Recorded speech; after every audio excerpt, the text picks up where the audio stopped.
Hello viewers, कैसे हैं आप सब। तो जिस तरह से आपको पता है हमारे पास ASP.NET कोर 6 की लेक्चर सीरीज चल रही है और इसके अंदर हमने ASP.NET कोर वेब एपीआई का कॉन्सेप्ट स्टार्ट किया हुआ है। तो आज के इस लेक्चर के अंदर मैं आपको सिखाऊंगा creating CRUD application by consuming ASP.NET core web API in ASP.NET core web application. भाई देखो, प्रीवियस लेक्चर के अंदर हमने ASP.NET कोर वेब एपीआई को यूज करके CRUD ऑपरेशंस किस तरह से इंप्लीमेंट करते हैं उसको हमने देखा था। और लास्ट लेक्चर के अंदर मैंने आपको बताया था कि भाई जब हम CRUD ऑपरेशंस के लिए ASP.NET कोर की वेब एपीआई बना लेंगे तो उसको कंज्यूम हम करेंगे अपनी एक ASP.NET कोर वेब एप्लीकेशन के अंदर। तो आज के इस लेक्चर में मैं आपको बताऊंगा कि वो जो हमारी वेब एपीआई थी CRUD ऑपरेशंस के लिए, उसको हम अपनी .NET कोर वेब एप्लीकेशन के अंदर किस तरह से कंज्यूम करेंगे।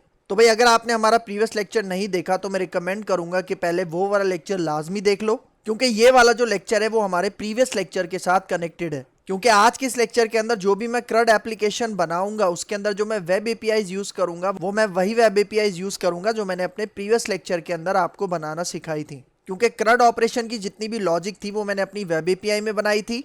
अब अपनी ASP.NET कोर वेब ऐप के अंदर मैं क्या करूंगा, उसका जो प्रॉपर इंटरफेस होता है, यूआई होता है, जो फॉर्म्स होते हैं इंसर्ट के, अपडेट के, वो बना के अपनी वेब एपीआई को हिट करूंगा और फिर वहां से मैं सारे CRUD ऑपरेशंस परफॉर्म करूंगा। तो पार्ट नंबर 58 आपने लाजमी देखना है इस लेक्चर के ऊपर आने से पहले। तो वीडियो को स्टार्ट करने से पहले एक छोटी सी रिक्वेस्ट कि अगर आप मेरे चैनल पे फर्स्ट टाइम आए हो और अभी तक आपने मेरा चैनल सब्सक्राइब नहीं किया तो प्लीज मेरा चैनल सब्सक्राइब कर लो, इसके साथ साथ बेल का आइकन भी प्रेस कर लो, क्योंकि और भी बहुत सारी वीडियोस इस लेक्चर सीरीज के अंदर आने वाली हैं। तो ये होगा हमारा पार्ट नंबर 59 और अब हम अपना लेक्चर स्टार्ट करते हैं।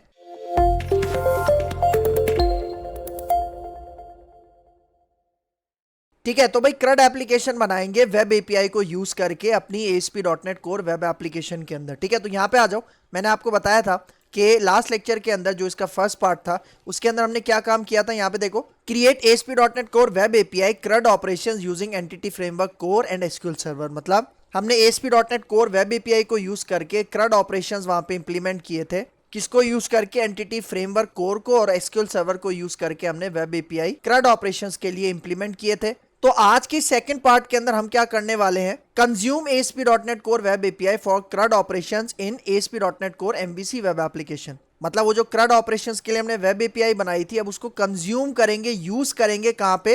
अपनी ASP.NET कोर वेब ऐप के अंदर। और जितने भी CRUD ऑपरेशंस हमने यहां पे इंप्लीमेंट किए थे उसको हम कंज्यूम करेंगे कहां पे? अपनी ASP.NET core MVC web application के अंदर। तो भाई यहां पे देखो कि ये जो हमने फर्स्ट पार्ट इंप्लीमेंट किया था, मतलब जो हमने वेब एपीआई बनाई थी, वो आप समझ लो कि हमारी एपीआई सर्वर था। इसका मतलब जो हमने वेब एपीआई बनाई है, जो हमने यूआरएल वहां पे बनाए थे, वो बेसिकली कहां पर होंगे? हमारे एपीआई सर्वर के ऊपर होंगे। लेकिन उस सर्वर से जो मैं अपनी एपीआई को कंज्यूम करूंगा वो कहां पे करूंगा? अपने क्लाइंट पे। इसका मतलब ये जो मैं ASP.NET कोर MVC एप्लीकेशन बनाऊंगा ये बेसिकली हमारी क्लाइंट होगा जो कि हमारी इस वेब एपीआई को क्या करेगा? सर्वर से कंज्यूम करेगा। तो आज के इस लेक्चर में हम क्या करेंगे? सेकंड पार्ट को प्रैक्टिकली इंप्लीमेंट करेंगे। ठीक है, फर्स्ट पार्ट हमने कौन से लेक्चर नंबर पे किया था? यहाँ पे देखो, पार्ट नंबर 58 में। तो वो वाला लेक्चर लाजमी देख लेना, पार्ट नंबर 58, और उसके बाद आज वाला लेक्चर जो कि है पार्ट नंबर 59। तो भाई लास्ट लेक्चर में जो मैंने वेब एपीआई बनाई थी, ठीक है, उसका प्रोजेक्ट यहाँ पे मैंने पहले से रन किया हुआ है। मैं आपको दिखा देता हूँ। ये देखो, आपको नजर आ रहा है हमारा ASP.NET core web API CRUD का जो हमने ऑपरेशंस परफॉर्म किए थे उसको यहाँ पे देखो, जब मैंने रन किया तो स्वैगर के अंदर उसकी सारी इंप्लीमेंटेशन दिखा रहा है। यहाँ पे देखो, मैंने आपको बताया था कि अगर हमें सारा डेटा चाहिए तो हम ये वाला फर्स्ट वाला एपीआई यूज करेंगे, डेटा हमें इंसर्ट करना है तो हम ये वाला पोस्ट वाला एपीआई यूज करेंगे, और अगर किसी पर्टिकुलर स्टूडेंट मतलब उसकी आईडी के थ्रू उसका डेटा गेट करना है तो ये वाला गेट रिक्वेस्ट हम यूज करेंगे, ये एपीआई यूज करेंगे। फिर सेम इसी तरह अगर किसी स्टूडेंट को अपडेट करना है तो ये पुट वाला हम यूज करेंगे वेब एपीआई। और फिर यहाँ पे देखो सबसे लास्ट में डिलीट, मतलब अगर हमें अपने स्टूडेंट को डिलीट करना है उसकी आईडी की मदद से तो हम ये वाली एपीआई का यूज करेंगे। तो ये क्या है? ये सारे बेसिकली आपके पास वेब एपीआई के एंड पॉइंट्स हैं, या फिर आप इनको यूआरएल भी कह सकते हो। तो इसी की मदद से अब मैं क्या करूंगा, अपनी ASP.NET कोर वेब एप्लीकेशन के अंदर एक कंप्लीट CRUD एप्लीकेशन यहाँ पे बनाऊंगा, जिसके अंदर हम प्रॉपर क्या करेंगे, एक टेबल बनाएंगे जिसके अंदर डेटा हमें डिस्प्ले होगा, इंसर्ट का फॉर्म होगा, अपडेट का फॉर्म होगा, डिलीट की फंक्शनैलिटी होगी। ठीक है, सही है। तो यहाँ पे देखो, ये वाला जो मेरा प्रोजेक्ट है ये मेरे पास रन हो रहा है, देख रहे हो, आपको नजर आ रहा है। यहाँ पे आपने इसको क्लोज नहीं करना, क्योंकि देखो अगर आप इसको क्लोज कर दोगे तो ये जो हमारे यूआरएल्स हैं, वेब एपीआईज हैं, ये काम नहीं करेंगे। तो आपने इस प्रोजेक्ट को रन करके रखना है। ताकि जब हम इसे कंज्यूम करेंगे अपनी ASP.NET Core वेब एप्लीकेशन के अंदर तो वहां पे हम इसको यूज कर सकते हैं। क्योंकि अभी ये जो वेब एपीआईज है ये हमारे लोकल मशीन के ऊपर ये प्रोजेक्ट रखा हुआ है, लेकिन हम क्या कर सकते हैं, इसे इंटरनेट पे होस्ट कर सकते हैं। क्योंकि आपको पता है जो आपकी वेब एपीआईज होती हैं वो इंटरनेट पे होस्टेड होती हैं, तो वहां से हम उनको कंज्यूम करते हैं अपनी एप्लीकेशन के अंदर। ठीक है, तो अब मैं एक ब्रांड न्यू यहाँ पे प्रोजेक्ट बना लेता हूँ ASP.NET Core वेब एप्लीकेशन का। तो देखो यहाँ पे फाइल पे चलते हैं, न्यू पे चलते हैं। अच्छा, तो यहाँ पे देखो प्रोजेक्ट अभी नहीं आ रहा क्योंकि एप्लीकेशन रन हो रही है, तो फिलहाल मैं इसको स्टॉप कर देता हूँ, इसको हम बाद में रन कर लेंगे। तो यहाँ पे देखो फाइल पे चलते हैं, न्यू पे चलते हैं और यहाँ से प्रोजेक्ट ले लेता हूँ। ठीक है, और प्रोजेक्ट हम यहाँ पे कौन सा लेंगे, देखो मेरे पास लेफ्ट साइड पे आ रहा है रिसेंट प्रोजेक्ट टेम्पलेट्स के अंदर। देखो कौन सा, ये पहला ASP.NET Core web app model view controller. ठीक है, तो इसको मैं यहाँ से ले लेता हूँ और अब इसका नाम मैं यहाँ पे रख देता हूँ, देखो CRUD app using ASP Core web API. ठीक है, प्रोजेक्ट का नाम थोड़ा सा बड़ा हो गया लेकिन हमें समझ में आ रहा है। ठीक है, तो ये प्रोजेक्ट का नाम है और उसके बाद नेक्स्ट पे क्लिक करते हैं। ठीक है, .NET 6 हम यहाँ पे यूज कर रहे हैं, बाकी एज इट इज आपने रहने देना है और उसके बाद क्रिएट के ऊपर क्लिक करते हैं। तो यहाँ पे देखो हमारी एप्लीकेशन क्रिएट हो चुकी है। ठीक है, अब सबसे पहले मुझे क्या करना है, स्टूडेंट के लिए एक मॉडल क्लास बनानी है। भाई आपको पता है कि ये जो मैंने एपीआई बनाई थी वो स्टूडेंट से रिलेटेड CRUD ऑपरेशंस परफॉर्म करने के लिए बनाई थी, तो यहाँ पे मुझे स्टूडेंट की एक मॉडल क्लास चाहिए। ठीक है, तो मैं यहाँ पे क्या करूँगा, देखो मॉडल्स के फोल्डर के ऊपर यहाँ पे देखो अभी इसके अंदर सिर्फ एक ही क्लास है जो कि बाय डिफॉल्ट हमें मिली है। मॉडल्स के ऊपर मैं राइट क्लिक करता हूँ और ऐड पे जाते हैं और यहाँ से आके देखो सबसे लास्ट में मैं क्लास ले लेता हूँ। ठीक है, और क्लास का नाम मैं यहाँ पे रख देता हूँ स्टूडेंट। ठीक है, सिंपल मैं यहाँ पे क्लास का नाम रख देता हूँ स्टूडेंट और इसको हम ऐड करते हैं। ठीक है, देखो हमारे पास स्टूडेंट क्लास आ गई, आपको नजर आ रहा है। अच्छा, अब देखो इसके अंदर जो प्रॉपर्टीज बनानी है ना, हमने प्रॉपर्टीज बनाने का मैं आपको एक शॉर्टकट बताता हूँ ताकि हमें खुद से इसकी प्रॉपर्टीज टाइप ना करनी पड़े। भाई देखो मैं यहाँ पे आता हूँ अपने दूसरे प्रोजेक्ट के अंदर जो कि मैंने ओपन किया था। ठीक है, तो यहाँ पे आ जाओ, मैं इसके ऊपर राइट क्लिक करता हूँ विजुअल स्टूडियो पे और यहाँ से देखो ये जो आपको नजर आ रहा है ASP.NET Core web API CRUD, ये वाला हमारा वो प्रोजेक्ट है जिसके अंदर हमने वेब एपीआई को इंप्लीमेंट किया था। इसको भी मैं ओपन कर लेता हूँ। तो यहाँ पे देखो हमारा ASP.NET Core वेब एपीआई वाला प्रोजेक्ट यहाँ पे ओपन हो चुका है। ठीक है, तो मैं इसको रन कर लेता हूँ। तो यहाँ पे देखो आपको नजर आ रहा है ये सारी हमारी वेब एपीआईज हैं। तो मैं क्या करता हूँ, इसमें से ये जो एक वेब एपीआई है जिसके अंदर यहाँ पे देखो मैं किसी भी पर्टिकुलर स्टूडेंट को उसकी आईडी के थ्रू गेट कर सकता हूँ, इस एपीआई को मैं ओपन करता हूँ और इसको हम यहाँ पे हिट करते हैं। ट्राई इट आउट के ऊपर मैं यहाँ पे क्लिक करता हूँ और फॉर एग्जाम्पल मैं यहाँ पे आईडी पास कर देता हूँ 2। ठीक है, और फिर यहाँ पे आके एग्जीक्यूट पे क्लिक करते हैं। ठीक है, देखो एग्जीक्यूट हो गया और यहाँ पे नीचे आ जाओ, ये देखो ये आपको नजर आ रहा है ये जेसन के अंदर हमें डेटा यहाँ पे रिटर्न हो रहा है। आईडी 2 के ऊपर किसका डेटा है, मुकेश का डेटा है। तो आप यहाँ से क्या कर सकते हो, यहाँ से ना आप इसको कॉपी कर लो। ठीक है, आप इसको कॉपी कर लो या फिर अगर आपने इसको एक दूसरे तरीके से कॉल करना है, मतलब इस एपीआई को अगर आप चाह रहे हो स्वैगर के थ्रू कॉल नहीं करना तो एक दूसरा तरीका भी होता है। दूसरा तरीका क्या है, यहाँ पे देखो मैं एक न्यू टैब ओपन करता हूँ और यहाँ पे आ जाओ, ये जो पूरा का पूरा यूआरएल है, ठीक है, इसको मैं यहाँ से कॉपी करता हूँ, यहाँ पे पेस्ट करता हूँ और अब देखो अब मैं स्वैगर के थ्रू इसको यहाँ पे कॉल नहीं करता बल्कि मैं वही जो मेरा वेब एपीआई है ना, जो मेरा यूआरएल है, क्या यूआरएल था यहाँ पे देखो एपीआई स्लैश और उसके बाद स्टूडेंट एपीआई। ठीक है, हम अपने इस प्रोजेक्ट के अंदर कंट्रोलर का नाम देख लेते हैं जिसको हमने हिट करना है। यहाँ पे आ जाओ। ठीक है, यहाँ पे देखो क्या है, student API, API capital letter के अंदर है। ठीक है, तो यहाँ पे आ जाओ। ठीक है, यहाँ पे मैं इसको कह देता हूँ एपीआई कैपिटल में। ठीक है, और अब देखो अब अगर मैं यहाँ पे आके इसको इस तरह से हिट करता हूँ तो आप रिजल्ट देखना। तो ये देखो ये आपको नजर आ रहा है, ये सारे रिकॉर्ड हमें यहाँ पे दिखा रहा है। और अगर पर्टिकुलर आईडी चाहिए, जिस तरह से मैंने क्या बताया, मुझे 2 के ऊपर आईडी चाहिए, तो यहाँ पे देखो मैं यूआरएल में इसके साथ 2 पास कर देता हूँ और एंटर करता हूँ। तो देखो ये हमें डेटा यहाँ भी डिस्प्ले करवाएगा। ठीक है, तो मैं क्या करता हूँ, इसी लाइन को देखो मैंने यहाँ से कॉपी किया। कॉपी करने के बाद मैं यहाँ पे आ जाता हूँ अपने प्रोजेक्ट में। कौन सा प्रोजेक्ट, जो मैंने अभी बनाया है जिसके अंदर मैंने स्टूडेंट क्लास यहाँ पे ऐड की है। तो इसके अंदर प्रॉपर्टीज बनाने का शॉर्टकट क्या है, भाई देखो आप यहाँ पे आ जाओ एडिट के अंदर। एडिट के बाद आपने यहाँ पे जाना है पेस्ट स्पेशल के अंदर और फिर यहाँ पे देखो एक ऑप्शन आपको मिलेगा पेस्ट जेसन एज क्लासेस। इसका मतलब भाई देखो मैंने अभी जेसन को कॉपी किया है ना, तो जेसन को मैं यहाँ पे पेस्ट करूंगा। तो जब मैं जेसन को यहाँ पे पेस्ट करूंगा तो वो उसको क्लासेस के अंदर कन्वर्ट करके देगा, मतलब वो ऑटोमेटिक उसकी क्लास और प्रॉपर्टी आपको बना के दे देगा। किस तरह से, यहाँ पे देखो मैं इसके ऊपर क्लिक करता हूँ तो ये देखो वो जो हमने जेसन कॉपी किया था उसके अंदर जितनी भी आपके पास की वैल्यू पेयर्स थे उसका उसने यहाँ पे क्या बना के दे दिया, देखो प्रॉपर्टी। ठीक है, समझ में आया। तो देखो मैं यहाँ पे क्या करता हूँ, ये जो स्टूडेंट क्लास थी इसको मैं यहाँ से हटा देता हूँ। ठीक है, और इसका जो कर्ली ब्रैकेट है वो भी मैं यहाँ से हटा देता हूँ, क्लोजिंग कर्ली ब्रैकेट, और अब मैं इसका नाम यहाँ पे रख देता हूँ स्टूडेंट। ठीक है, सही। तो देखो ये क्या हुआ, ये आपके पास आपका बन गया एक स्टूडेंट मॉडल क्लास। मतलब यहाँ पे देखो मैंने खुद से यहाँ पे प्रॉपर्टीज मुझे लिखने की जरूरत नहीं पड़ी। मैंने क्या किया, यहाँ पे देखो यहाँ से मैंने जेसन को कॉपी किया, फिर मैं गया एडिट में, एडिट में जाने के बाद मैं पेस्ट में गया, यहाँ पे देखो पेस्ट स्पेशल, और यहाँ पे जाके पहला वाला ऑप्शन मैंने सिलेक्ट किया। ठीक है, तो इस तरह से ये आप इसका इजिली काम कर सकते हो। उसके बाद मुझे क्या करना है, अब मुझे यहाँ पे एक कंट्रोलर ऐड करना है। ठीक है, तो यहाँ पे देखो कंट्रोलर्स के फोल्डर के अंदर एक होम कंट्रोलर पहले से बना हुआ है लेकिन मुझे इसकी जरूरत नहीं है। तो मैं यहाँ पे क्या करता हूँ, अपना एक सेपरेट कंट्रोलर यहाँ पे ऐड करता हूँ। ठीक है, राइट क्लिक करते हैं कंट्रोलर्स के ऊपर, ऐड पे चलते हैं और यहाँ पे आके कंट्रोलर, और यहाँ से मुझे क्या सिलेक्ट करना है, एमवीसी कंट्रोलर एमटी। ठीक है, इसको मैं डबल क्लिक करता हूँ। ठीक है, और यहाँ पे देखो मैं इसका नाम रख देता हूँ। ठीक है, देखो मैं अपनी इस कंट्रोलर का नाम रखता हूँ स्टूडेंट कंट्रोलर। ठीक है, और देखो स्टूडेंट कंट्रोलर के एंड में यहाँ पे 1 लगा हुआ है, 1 में हटा देता हूँ। इसका मैं यहाँ पे नाम क्या रख रहा हूँ, देखो स्टूडेंट कंट्रोलर। ठीक है, तो ऐड के ऊपर क्लिक करते हैं। तो यहाँ पे देखो हमारे पास स्टूडेंट कंट्रोलर आ चुका है और ये एक नॉर्मल एमवीसी कंट्रोलर है। तो अब मुझे यहाँ पे क्या करना है, देखो वो जो मेरी एपीआई थी ना, उसको मुझे यहाँ पे एक स्ट्रिंग वेरिएबल के अंदर बंद करना है। ठीक है, तो यहाँ पे देखो मैं एक वेरिएबल बनाता हूँ, प्राइवेट वेरिएबल। ठीक है, ये स्ट्रिंग टाइप का होगा। इसका नाम मैं यहाँ पे रख देता हूँ यूआरएल। ठीक है, और जो हमारा यूआरएल है, जो मतलब हमारी वेब एपीआई है, उसका यूआरएल मैं यहाँ से कॉपी कर लेता हूँ। देखो मैं आपको दिखा देता हूँ, ये देखो ये आपको नजर आ रहा है, ये यूआरएल आप यहाँ से कॉपी कर लो या फिर आप नीचे आ जाओ। ठीक है, देखो आपको यहाँ से भी ये यूआरएल मिल जाएगा। ठीक है, तो आप इसको यहाँ से कॉपी करो।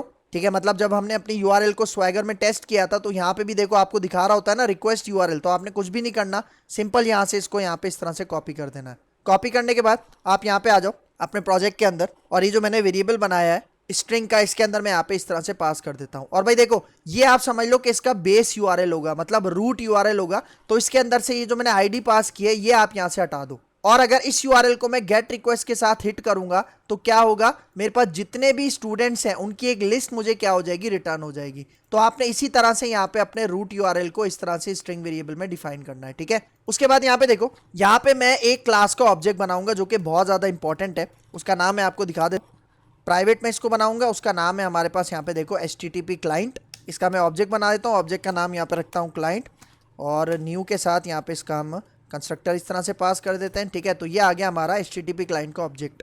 भाई देखो ये जो HTTP क्लाइंट की क्लास है ये बहुत ज़्यादा इंपॉर्टेंट है, इसके बगैर आप कभी भी अपनी API के साथ काम नहीं कर सकते। तो भाई अगर किसी ने ASP.NET Core वेब एपीआई से पहले ASP.NET वेब एपीआई का कॉन्सेप्ट लिया हुआ है तो आपको याद होगा कि वहाँ पे भी हम यही क्लास यूज़ करते थे, क्योंकि ये वेब एपीआई से रिलेटेड बहुत ज़्यादा इंपॉर्टेंट क्लास है।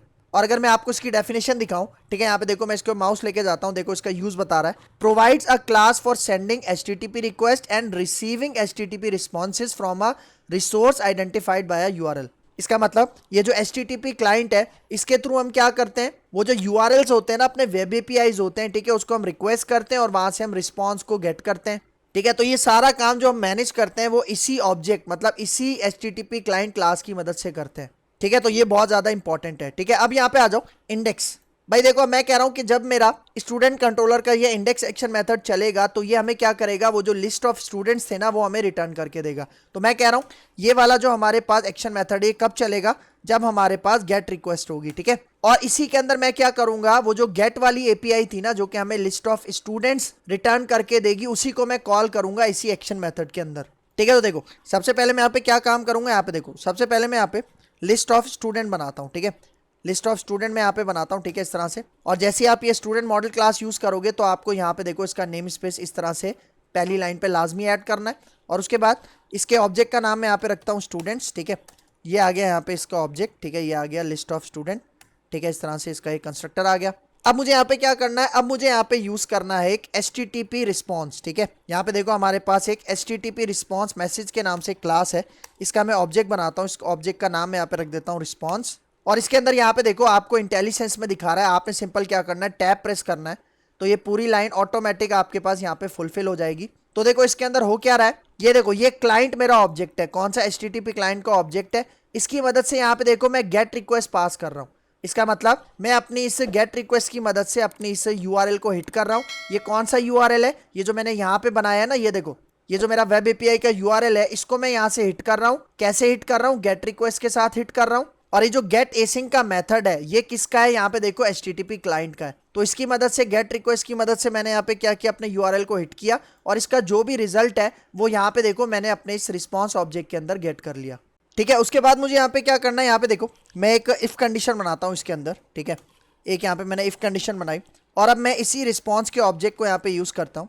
ठीक है, देखो रिस्पॉन्स, और यहाँ पे मैं इसका एक यहाँ पे प्रॉपर्टी यूज करता हूँ जिसका क्या नाम है, इज सक्सेस स्टेटस कोड। भाई देखो जो भी हमारा HTTP का रिस्पॉन्स आता है, अगर वो रिस्पॉन्स सक्सेसफुल है तो उसका एक स्टेटस कोड होता है जिसको हम कहते हैं 200। तो उसको हैंडल करने के लिए यहाँ पे देखो हमारे पास ये वाला जो सक्सेस कोड है, ये जो प्रॉपर्टी है, ठीक है, ये मैंने यहाँ पे अपनी इफ कंडीशन में पास की है, और मैं कह रहा हूँ कि अगर यहाँ पे सक्सेस स्टेटस कोड रिसीव होता है तो आप क्या करो, तो यहाँ पे देखो अब मैं एक वेरिएबल बनाता हूँ यहाँ पे, स्ट्रिंग वेरिएबल होगा, ठीक है। इसका मैं नाम यहाँ पे रख देता हूँ रिजल्ट, ठीक है। और उसके बाद यहाँ पे देखो ये जो हमारे पास रिस्पॉन्स का ऑब्जेक्ट था, तो इसके साथ यहाँ पे देखो रिस्पॉन्स डॉट कॉन्टेंट, और इसके बाद यहाँ पे देखो मैं कहता हूँ रीड एज स्ट्रिंग एसिंक, ठीक है। ये एक मेथड है और इसके साथ मैं यहाँ पे देखो रिजल्ट की प्रॉपर्टी यहाँ पे इस तरह से पास कर देता हूँ। तो अब जरा कॉन्सेप्ट समझना भाई। देखो जब मैंने यहाँ पे अपने इस यूआरएल को गेट रिक्वेस्ट के साथ हिट किया तो हमारे पास जेसन में रिस्पॉन्स यहाँ पे आके स्टोर हो गया, और यहाँ पे मैं क्या कर रहा हूँ, देखो उसी जेसन को मैं यहाँ पे रीड कर रहा हूँ और उस जेसन को यहाँ पे मैं एक स्ट्रिंग वेरिएबल के अंदर स्टोर कर रहा हूँ। इसका मतलब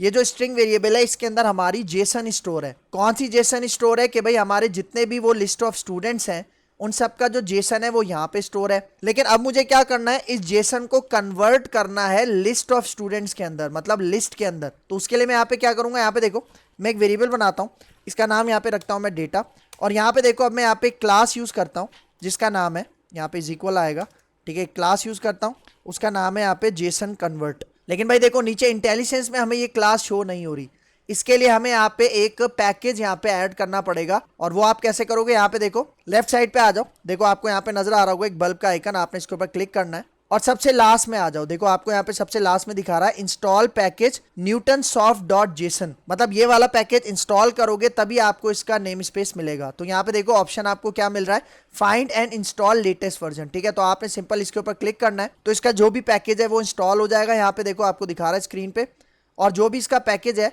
वो आपकी यहाँ पे देखो डिपेंडेंसीज के अंदर चलते हैं, ठीक है। और यहाँ पे देखो पैकेजेस के अंदर, तो यहाँ पे देखो ये newtonsoft.json यहाँ पे ऐड हो गया। तो जैसे ये ऐड हो जाएगा तो यहाँ पे अब मैं इस क्लास को यूज कर सकता हूँ, ठीक है।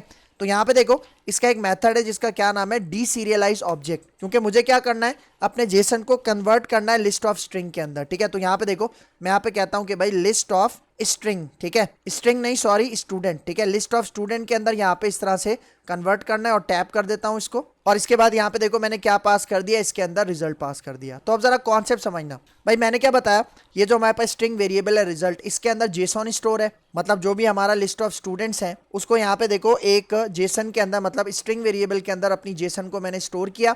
और अब यहाँ पे मैं क्या कर रहा हूँ, देखो यही जो रिजल्ट है जिसके अंदर जेसन का डेटा है उसको मैं कन्वर्ट कर रहा हूँ किसके अंदर, अपने लिस्ट ऑफ स्टूडेंट के अंदर। और कन्वर्ट करने के बाद मैं कहाँ पे भेज रहा हूँ, अपने डेटा के वेरिएबल में। इसका मतलब ये जो जेसन कन्वर्ट का मेथड है ना, डीसीरियलाइज ऑब्जेक्ट, ये क्या करेगा, ये जो हमारी जेसन है ना इसको लिस्ट ऑफ स्टूडेंट के अंदर यहाँ पे कन्वर्ट कर देगा, और फिर कन्वर्ट करने के बाद कहाँ पे पास कर देगा, डेटा के अंदर। तो भाई देखो अब ये जो डेटा है ना ये नल भी हो सकता है कि जो डेटा हम यहाँ पे अपने डेटाबेस से फेच कर रहे हैं उसके अंदर डेटा हमें नल मिले, ठीक है। तो उस केस में ये जो हमारे पास डेटा वेरिएबल है ना इसके ऊपर मैं एक कंडीशन लगाता हूँ, ठीक है। और वो कंडीशन क्या है, मैं यहाँ पे कह रहा हूँ देखो कि ये जो डेटा है अगर ये नॉट इक्वल टू है नल के, मतलब अगर इसके अंदर नल नहीं है तो क्या करो, यहाँ पे देखो ये जो मैंने स्टूडेंट्स का ऑब्जेक्ट बनाया था ना, ठीक है, इसके अंदर मैं देखो क्या कह रहा हूँ, इसके अंदर आप पास कर दो डेटा, ठीक है। क्या पास कर दो, यहाँ पे देखो डेटा, मतलब जो डेटा मैंने यहाँ पे लिस्ट ऑफ स्टूडेंट्स के अंदर कन्वर्ट किया है ना उसको यहाँ पे मैं पास कर रहा हूँ अपने इस स्टूडेंट्स के लिस्ट ऑफ ऑब्जेक्ट्स के अंदर जो कि मैंने यहाँ पे बनाया था, ठीक है। तो जब मेरे पास स्टूडेंट्स के अंदर डेटा स्टोर हो जाएगा तो इस ऑब्जेक्ट को मैं कहाँ पे पास कर देता हूँ, अपने व्यू के अंदर, सही है। तो भाई अभी यहाँ पे देखो अभी तक मैंने अपने इस इंडेक्स का जो एक्शन मेथड है इसका व्यू नहीं बनाया, तो यहाँ पे मैं इसका व्यू बना लेता हूँ, ठीक है। और इस व्यू के अंदर यहाँ पे देखो मैं क्या पास कर रहा हूँ, स्टूडेंट्स का ये जो ऑब्जेक्ट है जो कि लिस्ट ऑफ स्टूडेंट्स है वो मैं यहाँ पे पास कर रहा हूँ। तो मैं यहाँ पे क्या करता हूँ, इंडेक्स के ऊपर राइट क्लिक करता हूँ और हम चलते हैं यहाँ पे ऐड व्यू के ऊपर। यहाँ से मैं सिलेक्ट करूंगा रेजर व्यू, ठीक है। यहाँ पे देखो इसका नाम हम यही रहने देते हैं इंडेक्स, और उसके बाद यहाँ पे जो मैं टेम्पलेट यूज करूंगा वो होगी लिस्ट, ठीक है। यहाँ पे आपको नजर आ रहा है, आपने लिस्ट यहाँ से सिलेक्ट करना है। मतलब लिस्ट क्या करता है, वो जो एक बूटस्ट्रैप का टेबल होता है उसके अंदर आपका सारा डेटा आपको फेच करके डिस्प्ले करवाता है। और मॉडल क्लास में यहाँ पे कौन सी यूज करूंगा, यहाँ पे देखो स्टूडेंट जो कि हमारे मॉडल्स के फोल्डर के अंदर मौजूद है, इसको मैं यूज करता हूँ। और यहाँ पे अब मैं ऐड के ऊपर क्लिक करता हूँ, ठीक है। तो थोड़ा सा टाइम लगेगा, वेट करते हैं, ठीक है। तो यहाँ पे देखो हमारे इंडेक्स का व्यू यहाँ पे क्रिएट हो चुका है, ठीक है। अब आपने इसके अंदर ना एक काम करना है, वो क्या काम है, आप स्क्रॉल करके थोड़ा सा नीचे आ जाओ। भाई देखो आपको पता है कि ये जो हमारा लिस्ट में जो भी डेटा डिस्प्ले होता है वो टेबल फॉर्मेट में डिस्प्ले होता है, ठीक है। तो नीचे आ जाओ, इसके अंदर ना यहाँ पे हमारे पास 3 लिंक्स होते हैं, आपको नजर आ रहा होगा यहाँ पे देखो एडिट डिटेल्स और डिलीट के लिंक्स होते हैं इस इंडेक्स के पेज पे। लेकिन इसके अंदर आप यहाँ पे देखो, ये जो आईडी वाला पोर्शन है ना, जहाँ पे आईडी पास हो रही होती है, मतलब जब भी हम एडिट के व्यू पे जाते हैं तो एक आईडी की मदद से जाते हैं, इसी तरह डिटेल्स पे जाएंगे तो आईडी की मदद से जाएंगे, डिलीट करेंगे तो आईडी की मदद से करेंगे। तो यहाँ पे देखो ये सारा कोड कमेंट आउट हुआ हुआ है, ठीक है। तो हमने क्या करना है, इसको हम अनकमेंट करते हैं और यहाँ पे देखो हम आईडी पास करेंगे, ठीक है। स्टूडेंट की यहाँ पे आईडी इस तरह से हम पास करेंगे और इसी पोर्शन को मैं यहाँ से कॉपी करता हूँ और ये नीचे पास कर देता हूँ। मतलब एडिट वाले इसके अंदर भी मुझे पास करना है और फिर यहाँ पे डिलीट वाले इसके अंदर भी हमें क्या करना है, इस कर्ली ब्रैकेट के अंदर इस तरह से पास करना है। क्योंकि जब भी हम एडिट करेंगे स्टूडेंट की आईडी की मदद से करेंगे, डिटेल्स में जाएंगे, पर्टिकुलर स्टूडेंट की डिटेल देखेंगे तो यहाँ पे आईडी की मदद से जाएंगे, फिर इसी तरह डेटा डिलीट करेंगे तो पर्टिकुलर आईडी की मदद से। तो ये वाली चीज आपने लाजमी यहाँ पे इंप्लीमेंट करनी है, ठीक है। उसके बाद अब मैं यहाँ पे आके अपनी एप्लीकेशन को रन करता हूँ और इसका रिजल्ट आपको दिखाता हूँ कि हमें रिजल्ट किस तरह से मिल रहा है, ठीक है। तो यहाँ पे आते हैं अपना कंट्रोलर और यहाँ पे अपनी एप्लीकेशन को रन करते हैं। तो भाई यहाँ पे देखो मेरे पास एप्लीकेशन रन हो चुकी है, लेकिन आप यहाँ पे देखो अभी पता है क्या हो रहा है, अभी होम कंट्रोलर का इंडेक्स सेक्शन मेथड चल रहा है। लेकिन हमने तो अपना स्टूडेंट कंट्रोलर बनाया था ना, उसके अंदर हमने इंडेक्स सेक्शन मेथड बनाया था। भाई देखो यहाँ पे एक चीज आपने सेटिंग करनी है, यहाँ पे आ जाओ, ठीक है। यहाँ पे आके मैं अपनी एप्लीकेशन को स्टॉप करता हूँ। यहाँ पे आके ना आपने क्या करना है, program.cs में जाना है, ठीक है, program.cs के अंदर। और यहाँ पे देखो, यहाँ पे जो इसकी राउटिंग है, देखो राउटिंग के अंदर अभी क्या सेट हुआ हुआ है, होम कंट्रोलर का इंडेक्स सेक्शन मेथड। आपने यहाँ पे होम को हटा के क्या पास करना है, स्टूडेंट, क्योंकि हम चाह रहे हैं कि जब भी हमारी एप्लीकेशन रन हो तो स्टूडेंट का यहाँ पे इंडेक्स सेक्शन मेथड यहाँ पे कॉल हो। कौन सा, मतलब यहाँ पे देखो कंट्रोलर है और इसका ये इंडेक्स सेक्शन मेथड चले। तो जब इंडेक्स सेक्शन मेथड चलेगा गेट रिक्वेस्ट के साथ, तो ये क्या करेगा, यहाँ पे देखो हमारी इस एपीआई को कॉल करेगा। कौन सी एपीआई को, ये जो यूआरएल हमने यहाँ पे सेट किया था, इसको यहाँ पे देखो मैं गेट रिक्वेस्ट के साथ यहाँ पे कॉल कर रहा हूँ और फिर रिस्पॉन्स के अंदर भेज रहा हूँ और फिर कंडीशन लगा के चेक कर रहा हूँ कि क्या ये सक्सेसफुल है। अगर सक्सेस है तो देखो इसका डेटा मैं यहाँ पे गेट कर रहा हूँ स्ट्रिंग की फॉर्म में, मतलब यहाँ पे मैं अपने जेसन का डेटा स्ट्रिंग में भेज रहा हूँ और फिर ये जो जेसन है उसको मैं लिस्ट ऑफ स्टूडेंट के अंदर कन्वर्ट करके डेटा में पास कर रहा हूँ और फिर डेटा से स्टूडेंट्स में पास कर रहा हूँ और फिर स्टूडेंट्स को मैं अपने इस इंडेक्स वाले व्यू को रिटर्न करवा रहा हूँ, ठीक है। तो यहाँ पे आके अपनी एप्लीकेशन को दोबारा रन करते हैं और इसका रिजल्ट देखते हैं। तो यहाँ पे देखो हमारी एप्लीकेशन रन हो चुकी है, स्टूडेंट कंट्रोलर का इंडेक्स सेक्शन मेथड चल रहा है और यहाँ पे देखो बिल्कुल सक्सेसफुल तरीके से हमारा डेटा एपीआई से उठ के हमारे पास यहाँ पे हमारी इस क्रड एप्लीकेशन के अंदर आ रहा है। और भाई देखो मैंने आपको बताया था कि वो जो मैंने वेब एपीआई बनाई थी उसके अंदर मैंने अपने एक डेटाबेस टेबल के अंदर से डेटा फेच किया था जो कि स्टूडेंट टेबल था। अगर मैं आपको अपने एसक्यूएल सर्वर मैनेजमेंट स्टूडियो के अंदर वो डेटाबेस और टेबल दिखाऊं तो यहाँ पे आ जाओ, ठीक है। तो यहाँ पे देखो एसक्यूएल सर्वर मैनेजमेंट स्टूडियो मैंने ओपन कर लिया, अपने डेटाबेसेस के फोल्डर के अंदर चलते हैं। यहाँ पे हमारे पास एक डेटाबेस है जिसका क्या नाम है MyDB, इसको मैं एक्सपेंड करता हूँ और इसके अंदर टेबल्स का फोल्डर है और टेबल हम कौन सा यूज़ करें, यहाँ पे देखो स्टूडेंट्स वाला। तो अगर मैं इसके ऊपर राइट क्लिक करता हूँ और सिलेक्ट करके इसका डेटा आपको दिखाऊँ, ठीक है, यहाँ पे आ जाओ, सिलेक्ट करते हैं। तो यहाँ पे देखो आपको नजर आ रहा है ये स्टूडेंट टेबल का डेटा। देखो यही डेटा मैं अपनी वेब एपीआई के थ्रू फेच कर रहा हूँ अपनी क्रड एप्लीकेशन के अंदर, ठीक है। तो ये पॉइंट आपने याद रखना है, ठीक है। यहाँ पे देख लो, ये देखो नजर आ रहा है। अच्छा एक चीज मैं आपको बताता जाऊं, ये जो मेरी स्क्रीन का बैकग्राउंड आपको ब्लैक कलर का नजर आ रहा है, ये इसलिए आ रहा है क्योंकि मैंने अपने क्रोम ब्राउजर के अंदर डार्क रीडर के नाम से एक एक्सटेंशन इंस्टॉल की हुई है। क्योंकि वो जो व्हाइट बैकग्राउंड होता है वो मेरी आंखों में चुभता है, इसलिए मैंने यहाँ पे डार्क रीडर की एक्सटेंशन यहाँ पे ऑन की हुई है, ठीक है। अगर आपके पास ऑन नहीं होगी तो आपके पास जो इसका बैकग्राउंड है वो व्हाइट कलर में शो होगा, ठीक है। तो मतलब देखो यहाँ पे हमारी रीड फंक्शनैलिटी तो बिल्कुल सही तरह से इंप्लीमेंट हो चुकी है। अब हमें क्या करना है, अब हमें काम करना है अपने क्रिएट के साथ, ठीक है। तो उसके लिए मैं यहाँ पे क्या करता हूँ, देखो अपनी इस एप्लीकेशन को मैं यहाँ से स्टॉप करता हूँ, ठीक है। यहाँ पे आके इसको स्टॉप करते हैं, ठीक है। और अब यहाँ पे आ जाओ, मैं एक एक्शन मेथड बनाता हूँ, ठीक है, पब्लिक। इसकी जो रिटर्न टाइप होगी वो होगी आई एक्शन रिजल्ट और इसका नाम मैं यहाँ पे रखता हूँ क्रिएट, ठीक है। और ये जो क्रिएट है ये भी अभी HTTP गेट रिक्वेस्ट के साथ चलेगी, ठीक है। क्योंकि ये जो आपके पास क्रिएट का एक्शन मेथड है ना, ये आपको वो जो इंसर्ट फॉर्म का एक व्यू होता है ना, वो आपको यहाँ पे जनरेट करके देगा, ठीक है। तो यहाँ पे आके मैं इसका एक व्यू जनरेट कर लेता हूँ, ठीक है। यहाँ पे आके क्रिएट के ऊपर हम राइट क्लिक करते हैं, ऐड व्यू के ऊपर जाते हैं और यहाँ से देखो मैं रेजर व्यू सेलेक्ट कर लेता हूँ, ठीक है। क्रिएट इसका नाम यही रहने देते हैं और यहाँ से जो टेम्पलेट होगी वो होगी क्रिएट, जो कि हमें एक इंसर्ट का फॉर्म जनरेट करके देगा। उसके बाद मॉडल क्लास में यहाँ पे यूज़ करूँगा ये वाली, देखो स्टूडेंट, और यहाँ पे आके मैं ऐड के ऊपर क्लिक करता हूँ। तो यहाँ पे देखो हमारे क्रिएट का व्यू बिल्कुल सक्सेसफुल तरीके से बन चुका है, ठीक है। तो अब यहाँ पे देखो मुझे क्या करना है, यहाँ पे देखो हमारे पास ये क्रिएट का एक फॉर्म है ना, मतलब इंसर्ट का फॉर्म है। इसके अंदर आप यहाँ पे देखो ये जो आईडी है इसका भी टेक्स्ट बॉक्स हमें यहाँ पे मिला है, मतलब आईडी टेक्स्ट बॉक्स का जो भी हमारे पास लेबल होता है, इनपुट होता है, वो सारी चीजें यहाँ पे जनरेट हुई हैं। लेकिन भाई देखो आईडी हमारे पास क्या है, ऑटो इंक्रीमेंटेड डेटाबेस टेबल के अंदर, तो आईडी कभी भी यूजर खुद से इंसर्ट नहीं करेगा। तो इस पोर्शन को मैं कमेंट कर लेता हूँ। मतलब देखो ये जो आईडी वाला डिव है फॉर्म ग्रुप का, इसको मैं यहाँ से कंट्रोल के कंट्रोल सी करके यहाँ पे क्या करता हूँ, कमेंट आउट कर देता हूँ। और भाई देखो ये जो हमारी क्लास है ना स्टूडेंट, ठीक है, इसके ऊपर ना मुझे कुछ एनोटेशंस भी लगानी है, ठीक है। कौन सी एनोटेशंस, रिक्वायर्ड वाली, ताकि इसके जो टेक्स्ट बॉक्सेस हैं उसको हमारा यूजर एम्प्टी ना छोड़ पाए, ठीक है। तो ये जो रिक्वायर्ड है इसको मैं यहाँ से कॉपी करता हूँ और ये मेरे जितने भी हमारे पास प्रॉपर्टीज हैं उनके ऊपर मैं पेस्ट कर देता हूँ, आईडी को छोड़ के, ठीक है। तो यहाँ पे देखो एज के ऊपर भी इसको पेस्ट कर देता हूँ, यहाँ पे स्टैंडर्ड के ऊपर भी पेस्ट कर देते हैं, ठीक है। और फिर यहाँ पे आ जाओ लास्ट हमारे पास फादर नेम, इसके ऊपर भी मैं यहाँ पे इस तरह से पेस्ट कर देता हूँ, ठीक है। और आप चाहो तो इसके अंदर आप अपने custom message, custom error message भी सेट करवा सकते हो, लेकिन मैं जो इसके बाय डिफॉल्ट होते हैं वही मैं यहाँ पे इसको रहने देता हूँ, ठीक है। तो जब आप रिक्वायर्ड लगा लोगे तो यहाँ पे जो आपके पास देखो स्पैन लगे हुए हैं ना, यहाँ पे जो स्पैन लगे हुए हैं इसके अंदर आपको एरर मैसेजेस शो होंगे। तो अब मैं अपनी एप्लीकेशन को रन करता हूँ और दिखाता हूँ कि जो क्रिएट का व्यू है किस तरह से हमें नजर आएगा। इसको रन करते हैं तो यहाँ पे देखो हमारी एप्लीकेशन रन हो चुकी है। और अब अगर मैं यहाँ पे एक डेटा इंसर्ट करना चाह रहा हूँ तो क्रिएट न्यू के ऊपर क्लिक करूंगा। क्रिएट न्यू के ऊपर क्लिक करूंगा तो रिक्वेस्ट कहाँ जाएगी, रिक्वेस्ट जाएगी यहाँ पे देखो ये जो हमारा क्रिएट का व्यू हमने बनाया था इसके पास जाएगी और ये हमें क्रिएट का वो जो व्यू है वो रिटर्न करके देगा, ठीक है। तो यहाँ पे आ जाओ, मैं क्रिएट न्यू के ऊपर क्लिक करता हूँ। तो जैसे ही क्रिएट न्यू के ऊपर क्लिक करूंगा तो ये देखो ये आपको क्रिएट का व्यू नजर आ रहा है, ठीक है।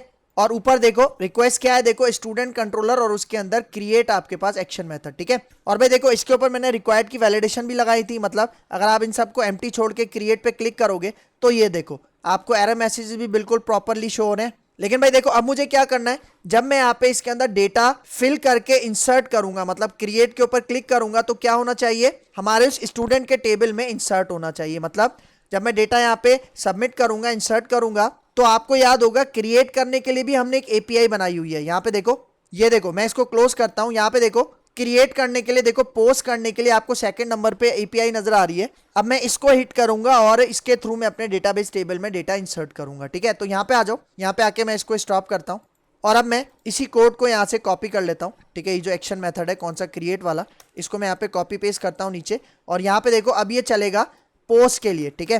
तो यहाँ पे मैं पास कर देता हूँ HTTP पोस्ट। इसका मतलब वो जो हमारा फॉर्म है उसका जितना भी डेटा है वो अब यहाँ पे मैं कैच कर लूंगा इसके पैरामीटर के अंदर। और इसका जो पैरामीटर होगा वो किस टाइप का होगा, देखो स्टूडेंट टाइप का होगा। इसका जो ऑब्जेक्ट है उसका नाम मैंने यहाँ पे क्या रख दिया, STD। तो भाई देखो अब सबसे पहले मुझे यहाँ पे क्या करना है, ये जो STD है ना इसके अंदर जो हमारे फॉर्म का डेटा आ रहा है, इंसर्ट फॉर्म का डेटा आ रहा है, उसको मुझे सीरियलाइज करना है जेसन के अंदर, मतलब जेसन के अंदर कन्वर्ट करना है, ठीक है। तो उसके लिए मैं यहाँ पे क्या करता हूँ, यहाँ पे देखो मैं यहाँ पे एक वेरिएबल बनाता हूँ, इसका नाम मैं यहाँ पे रख देता हूँ डेटा। और इसके अंदर यहाँ पे देखो वही जो जेसन कन्वर्ट की हमारे पास क्लास है, जेसन कन्वर्ट, इसका एक हमारे पास मेथड है जिसका क्या नाम है, सीरियलाइज ऑब्जेक्ट, ठीक है। इसके अंदर मैं यहाँ पे क्या पास कर देता हूँ, अपना ये STD वाला ऑब्जेक्ट, ठीक हो गया। इसका मतलब भाई यहाँ पे देखो ये जो भी डेटा हमारे पास STD के अंदर आता है ये सीरियलाइज नहीं होता, मतलब जेसन के अंदर नहीं होता। तो यहाँ पे देखो मैंने सीरियलाइज ऑब्जेक्ट के मेथड की मदद से अपने STD को यहाँ पे क्या किया, जेसन के अंदर कन्वर्ट किया और फिर उस जेसन को यहाँ पे एक स्ट्रिंग वेरिएबल के अंदर मैंने गेट कर लिया, ठीक है। उसके बाद अब मुझे यहाँ पे क्या करना है, अब मुझे यहाँ पे स्ट्रिंग कंटेंट क्लास का एक ऑब्जेक्ट बनाना है, ठीक है। हमारे पास एक क्लास होती है जिसका क्या नाम है, स्ट्रिंग कंटेंट। इसके ऑब्जेक्ट का नाम मैं यहाँ पे रखता हूँ कंटेंट, ठीक है। और अब इसके अंदर मुझे यहाँ पे क्या करना है, यहाँ पे देखो आपको टैब दिखा रहा है, ठीक है। टैब के ऊपर आप क्लिक करोगे तो ये पूरा फुलफिल हो जाएगा। मतलब देखो स्ट्रिंग कंटेंट का मैंने यहाँ पे ऑब्जेक्ट बनाया और इसके कंस्ट्रक्टर के अंदर यहाँ पे देखो मैंने क्या पास कर दिया, अपना ये वाला डेटा वाला वेरिएबल। और इसके साथ साथ मुझे दो और चीज़ें पास करनी है।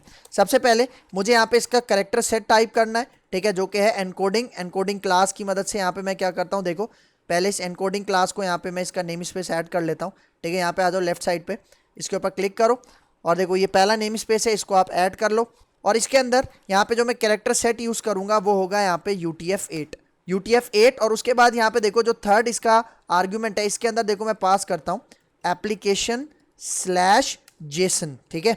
application/json मैंने यहाँ पे पास कर दिया। तो भाई अब जरा कॉन्सेप्ट समझना कि यहाँ पे हो क्या रहा है। भाई देखो ये जो हमारे पास जेसन था हमारे स्ट्रिंग वेरिएबल के अंदर, इसको मुझे एक फॉर्मेटेड टेक्स्ट के अंदर क्या करना था, कन्वर्ट करना था, जिसके लिए मैंने यहाँ पे क्या किया, ये स्ट्रिंग कंटेंट का एक ऑब्जेक्ट बनाया और इसके अंदर अपना डेटा वाला वेरिएबल मैंने यहाँ पे पास किया, इसका जो भी कैरेक्टर सेट था वो यहाँ पे सेट किया और यहाँ पे बता दिया कि भाई ये किस टाइप का डेटा है, आपके पास जेसन टाइप का डेटा है। उसके बाद मुझे यहाँ पे क्या करना है, अब यहाँ पे देखो, अब यहाँ पे मैं HTTP रिस्पॉन्स, ठीक है, HTTP रिस्पॉन्स मैसेज जो हमारे पास था उसका मैं यहाँ पे ऑब्जेक्ट बना लेता हूँ इस तरह से, ठीक है। इसके ऑब्जेक्ट का नाम यहाँ पे रखता हूँ रिस्पॉन्स, और उसके बाद आप यहाँ पे देखो इज इक्वल टू के बाद यहाँ पे देखो जो हमारा HTTP क्लाइंट का ऑब्जेक्ट था जिसका मैंने नाम क्या रखा था क्लाइंट, उसके बाद यहाँ पे देखो अब मैं पोस्ट रिक्वेस्ट भेजता हूँ, ठीक है। तो उसके लिए मैं यहाँ पे एक मेथड यूज करूंगा जिसका क्या नाम है पोस्ट एसिंक, और इसके अंदर यहाँ पे देखो मैं अपने इस URL को हिट करता हूँ, ठीक है। जो हमारे वेब API का URL है उसको हिट करता हूँ और इसका जो भी रिजल्ट है वो यहाँ पे मैं इस तरह से गेट कर लेता हूँ। और यहाँ पे देखो URL के साथ ना कॉमा लगा के आपको यहाँ पे जो कंटेंट का हमने ऑब्जेक्ट बनाया था ये भी आपको यहाँ पे लाजमी पास करना है। अगर आप इसको पास नहीं करोगे तो आपके पास एरर आएगा।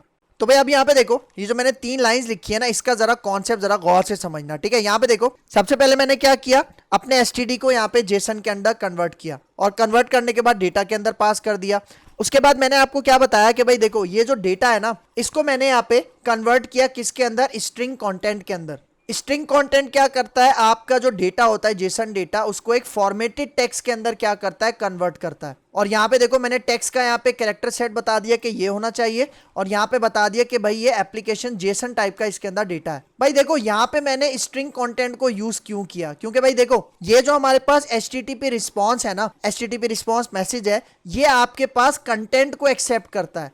मतलब यहाँ पे देखो जब भी आप डेटा इंसर्ट करोगे ना, डेटा अपने URL को पास करोगे तो आपने यहाँ पे एक कंटेंट पास करना है, और वो जो कंटेंट है वो आपके पास एक फॉर्मेटेड टेक्स्ट के अंदर होना चाहिए। इसका मतलब ये जो फॉर्मेटेड टेक्स्ट है ना ये बेसिकली है हमारे पास जेसन ही, लेकिन इसको हमें फॉर्मेटेड टेक्स्ट के अंदर क्यों कन्वर्ट किया, क्योंकि जब भी हम क्लाइंट सर्वर कम्युनिकेशन करते हैं तो हमें यहाँ पे फॉर्मेटेड टेक्स्ट के अंदर डेटा कन्वर्ट करके उसको पास करना होता है अपनी वेब API को। तो इसलिए मैंने यहाँ पे क्या किया, ये जो कंटेंट था, ठीक है, जिसके अंदर हमारे जेसन का डेटा है उसको मैंने पास किया अपने इस URL को। क्यों पास किया, क्योंकि भाई देखो ये जो कंटेंट है इसके अंदर वही डेटा है जो हमारे इंसर्ट फॉर्म से आ रहा है, और उसको अब मैं अपने इस URL को पास कर रहा हूं ताकि ये जो कंटेंट के अंदर जो भी डेटा है वो हमारे इस URL में जाके इस वेब API में जाके हिट हो जाए, और फिर वेब API उस डेटा को इंसर्ट कर दे हमारे डेटाबेस टेबल के अंदर, ठीक है। तो ये बहुत ज्यादा इंपॉर्टेंट पॉइंट है, इसको समझना बहुत ज्यादा जरूरी है। अच्छा देखो ये जो स्ट्रिंग कंटेंट है इसकी कुछ थियरी भी है मेरे पास, मतलब एक डेफिनेशन है, वो मैं आपको समझाता हूं जिससे आपको और भी इसका कॉन्सेप्ट अच्छे से समझ में आएगा। तो यहाँ पे आ जाओ, यहाँ पे देखो स्ट्रिंग कंटेंट क्लास। तो देखो पहले पॉइंट में क्या बता रहा है, string content class creates a formatted text appropriate for the HTTP server client communication. मतलब देखो यहाँ पे क्या बता रहा है कि स्ट्रिंग कंटेंट की क्लास क्या करता है, एक फॉर्मेटेड टेक्स्ट आपको जनरेट करके देता है जो कि अप्रोप्रिएट होता है, जो कि सही होता है किसके लिए, जब भी हम HTTP सर्वर क्लाइंट कम्युनिकेशन करवाना चाह रहे हैं, जब भी हम कोई डेटा पास करना चाह रहे हैं अपने वेब API को, अपने URL को, तो वहां पे हम ये स्ट्रिंग कंटेंट का यूज करते हैं। और दूसरा इंपॉर्टेंट पॉइंट यहाँ पे देखो क्या कह रहा है, after a client request a server will respond with a HTTP response message and that response will need a content that can be created with the string content class. मतलब देखो यहाँ पे यही कह रहा है कि भाई जब भी हम रिक्वेस्ट भेजते हैं उसके बाद जो भी हमें रिस्पॉन्स मिलता है, तो इस केस में जो हम HTTP रिस्पॉन्स मैसेज वाली क्लास यूज करते हैं ना, वो बेसिकली आपके पास कंटेंट को एक्सेप्ट करता है, और उसी कंटेंट को हम कैसे बनाते हैं, स्ट्रिंग कंटेंट क्लास को यूज करके बनाते हैं।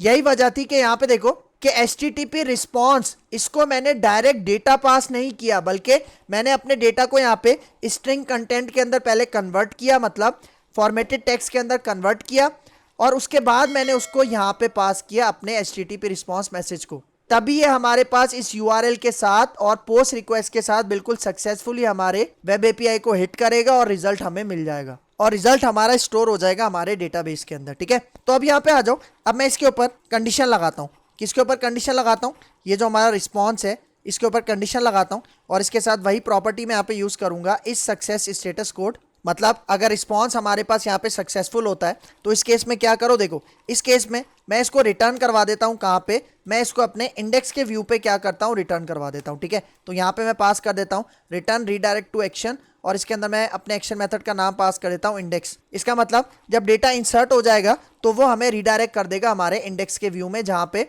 हमारा सारा डेटा हमें टेबुलर फॉर्मेट के अंदर नजर आ रहा है। और इसके साथ साथ यहाँ पे देखो मैं टेम्प डेटा भी बनाता हूँ, ठीक है। टेम्प डेटा क्यों बना रहा हूँ, क्योंकि जब मैं डेटा इंसर्ट करूंगा तो मेरे पास एक मैसेज आना चाहिए कि student has been added successfully, इस तरह का एक मैसेज आना चाहिए। तो यहाँ पे देखो मैं अपने टेम्प डेटा का नाम यहाँ पे रखता हूँ इंसर्ट मैसेज यहाँ पे पास करता हूँ और इसके अंदर देखो सिंपल सा मैं एक मैसेज पास कर देता हूँ स्टूडेंट एडेड। क्या पास कर देता हूँ? Student added. आप लंबा चौड़ा मैसेज भी लिख सकते हो। मतलब देखो जैसे ही मैं इंसर्ट का फॉर्म फिल करूंगा और सबमिट करूंगा तो ये वाला एक्शन मेथड कॉल होगा और इस एक्शन मेथड के अंदर देखो मैं क्या कर रहा हूँ, अपने इस यूआरएल को कॉल कर रहा हूँ पोस्ट रिक्वेस्ट के साथ और इसको मैं कंटेंट पास कर रहा हूँ, मतलब डेटा पास कर रहा हूँ। और ये कंटेंट बेसिकली क्या है, जो कि हमें यहां से मिल रहा है एसटीडी में से। और फिर रिस्पांस को चेक कर रहा हूं कि अगर वो सक्सेसफुल है तो रिडायरेक्ट कर दो इंडेक्स पे और ये वाला टेम्प डेटा बना दो। ठीक है, तो अब इस टेम्प डेटा को मैं कॉल कहां पे करूंगा, यहाँ पे आ जाओ। ये जो हमारा इंडेक्स है इसके अंदर देखो यहाँ पे ये जो हमारा टेबल है ना, इसके ठीक पहले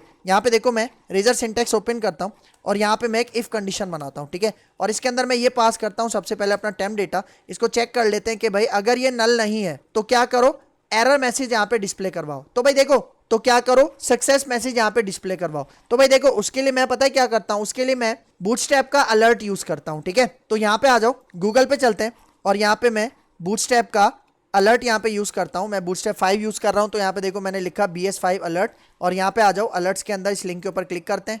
ठीक है, तो देखो ये पेज ओपन हो गया। तो भाई देखो मुझे अलर्ट कौन सा चाहिए, जिसके अंदर क्लोज बटन भी होगा। ठीक है, तो यहाँ पे देखो मैं स्क्रॉल करता हूँ, नीचे आ जाता हूँ। ठीक है, नीचे आ जाओ तो यहाँ पे देखो आपको एक सेक्शन नजर आ रहा होगा डिसमिसिंग का, मतलब क्लोज आइकन आपको मिलेगा, यहाँ पे बटन मिलेगा, आप इसके ऊपर क्लिक करोगे तो ये अलर्ट डिसमिस हो जाएगा। ठीक है, तो यहाँ पे देखो मैं इसको कॉपी करता हूँ, देखो ये आपको नजर आ रहा है, इसको मैं यहाँ से कॉपी करता हूँ और कॉपी करके इसको मैं ले जाता हूँ यहाँ पे इसके अंदर। ठीक है, और यहाँ पे देखो ये जो हमारे पास इफ ब्लॉक है इसके अंदर मैं इसको इस तरह से यहाँ पे पेस्ट करता हूँ और पेस्ट करने के बाद यहाँ पे देखो मैं यहाँ पे मैसेज पास करता हूँ सक्सेस का। ठीक है, यहाँ पे मैसेज पास करता हूँ सक्सेस का और मैं कहता हूँ कि भाई मुझे ग्रीन कलर का अलर्ट चाहिए। तो यहाँ पे मैं इसको कहता हूँ अलर्ट सक्सेस और उसके बाद देखो ये वाला जो मैसेज था, कौन सा, टेम्प डेटा के अंदर जो भी मैसेज है वो मुझे अपने इस अलर्ट के अंदर डिस्प्ले करवाना है। तो उसके लिए मैं क्या करता हूँ, यहाँ पे देखो ये जो स्ट्रॉन्ग के टैग के बाद ये जो पूरा का पूरा एक मैसेज आपको यहाँ पे नजर आ रहा है, ये मैसेज मैं यहाँ से रिमूव करता हूँ।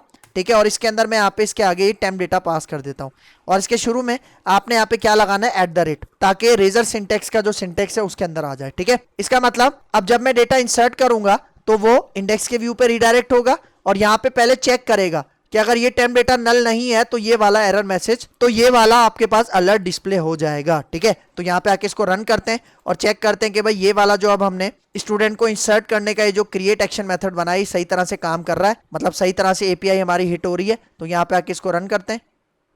ठीक है, तो यहाँ पे देखो हमारी एप्लीकेशन रन हो चुकी है और अब मैं क्रिएट न्यू के ऊपर क्लिक करता हूँ, हमारे पास ये फॉर्म ओपन हो जाएगा। ठीक है, और इसके अंदर अब मैं डेटा इंसर्ट करता हूँ। मैं यहाँ पे कहता हूँ राकेश के बाद जेंडर पास कर देते हैं मेल, यहाँ पे मैं एज डाल देता हूँ 19, स्टैंडर्ड डाल देता हूँ 11, मतलब 11 क्लास, और यहाँ पे मैं कह देता हूँ क्रिश। ठीक है, राकेश क्रिश, यहाँ पे देखो मैंने इसका नाम रखा और अब मैं क्रिएट के ऊपर क्लिक करता हूँ। तो ये देखो जैसे ही मैंने क्रिएट के ऊपर क्लिक किया तो ये हमें रिडायरेक्ट करके कहाँ पे ले आया, हमारे इंडेक्स के व्यू में। ग्रीन कलर में आपको नजर आ रहा है सक्सेस और देखो इसके साथ मैसेज क्या शो हो रहा है, स्टूडेंट एडेड। और नीचे देखो सबसे लास्ट में यहाँ पे देखो राकेश का जो रिकॉर्ड है वो भी बिल्कुल सक्सेसफुल तरीके से ऐड हो चुका है। और यहाँ पे आके अगर आप इसको क्लोज करोगे तो ये आपके पास अलर्ट मैसेज क्या हो जाएगा, गायब हो जाएगा।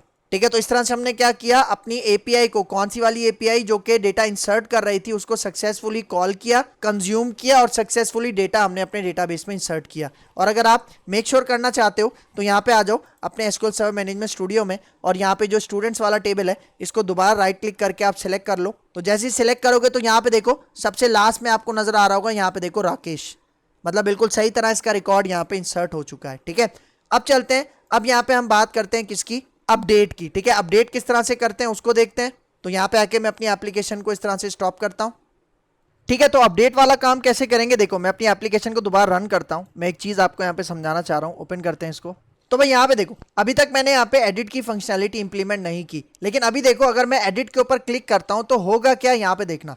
देखो मैं एडिट के ऊपर क्लिक करता हूँ तो आप जरा यूआरएल देखो, यूआरएल यहाँ पे किस तरह से जनरेट हुआ है। यहाँ पे देखो student/edit और उसके बाद 16, मतलब स्टूडेंट कंट्रोलर के अंदर ये एडिट के एक्शन मेथड के पास गया है और उसके साथ क्या लेकर गया है, आईडी लेकर गया है। इसका मतलब मुझे यहाँ पे एक एक्शन मेथड बनाना है जिसका मैं नाम क्या रखूंगा, एडिट, और जो कि एक पैरामीटर एक्सेप्ट करेगा इंटीजर टाइप का, जिसके अंदर मैं यहाँ पे ये आईडी स्टोर करूंगा। और स्टोर करने के बाद मैं क्या करूंगा, इस आईडी के ऊपर जो भी पर्टिकुलर स्टूडेंट है उसका रिकॉर्ड मैं अपने अपडेट वाले फॉर्म के अंदर डिस्प्ले करवाऊंगा। ठीक है। तो यहाँ पे आ जाओ, यहाँ पे आके मैं इसको स्टॉप करता हूँ, ठीक है, स्टॉप करते हैं और यहाँ पे आ जाओ नीचे। अब मुझे एडिट का यहाँ पे एक्शन मेथड बनाना है, तो उसके लिए यहाँ पे देखो मैं ये वाला जो क्रिएट का एक्शन मेथड है इसको मैं यहाँ से कॉपी कर लेता हूँ और कॉपी करने के बाद यहाँ पे मैं इसको नीचे पेस्ट करता हूँ और इसका मैं नाम यहाँ पे चेंज कर देता हूँ एडिट, और इसके साथ जो भी आईडी जाएगी, ठीक है, उसके लिए मैं यहाँ पे एक इंटीजर टाइप का वेरिएबल बना देता हूँ, इसका मैं नाम रख देता हूँ आईडी, ठीक है। ये मैंने यहाँ पे क्या कर लिया, एक पैरामीटर बना दिया।